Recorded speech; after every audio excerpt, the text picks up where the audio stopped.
एक गांव में राम नाम का एक अमीर किसान रहा करता था। उसके पास बहुत धन था, लेकिन वो फिर भी घमंडी नहीं था। वो हर किसी की मदद करता था। उसके 2 बेटे थे। एक का नाम शिवा था और दूसरे का नाम गोपी।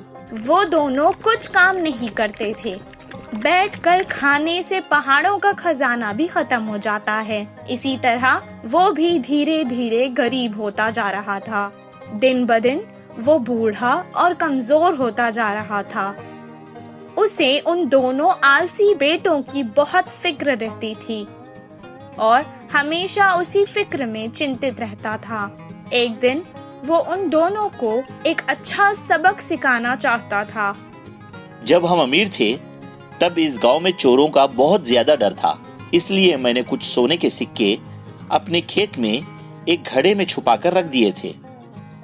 बहुत वक्त हो गया है ना, इसलिए मुझे याद नहीं आ रहा है कि वो कहाँ रखे हैं। तुम दोनों सारा खेत खोद दो और उस घड़े को बाहर निकालो। अब हमें उस सिक्कों की बहुत ज्यादा जरूरत है। बहुत खुशी से शिवा और गोपी खेत गए और सारा खेत खोदने लगे।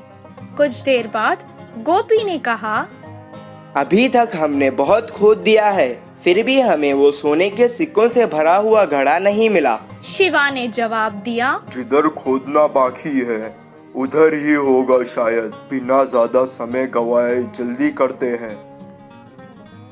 बहुत मुश्किल से उन्होंने सारा खेत खोद डाला, लेकिन उन्हें वो घड़ा नहीं मिला। वो वापस घर आकर अपने पिता को सब कुछ सुनाने लगी। मुझे लगता है कि घड़ा शायद चोरी हो गया है।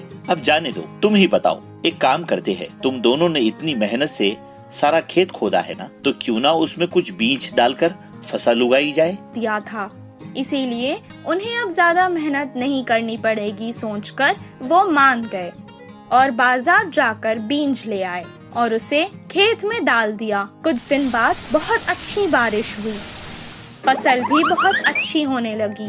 तब राम खेत आया और फसल देखकर उसे बहुत संतुष्टि मिली। उस साल खेती बहुत अच्छी हुई। उन्होंने सारी फसल काट दी और बारिशों में और बोरियों में डालकर घर ले आए। तब राम ने कहा, अपने लिए कुछ अनाज की बोरियां रख लो और बाकी के बाजार में बेच आओ। जैसा उनके पिता ने कहा, शिवा और गोपी ने बिल्कुल वैसा ही किया। सारी फसल बेचकर उसके पैसे अपने पिता को लाकर दे दिए। अपने बच्चों की पहली कमाई को देखकर वो बहुत खुश हुआ और कहने लगा, बच्चों, यही है वो सोने के सिक्कों से भरा घड़ा जो तुम दोनों मिलकर हर साल इस खेत से कमा सकते हो। तुम दोनों सुखी जीवन बिता सकते हो और हर किसी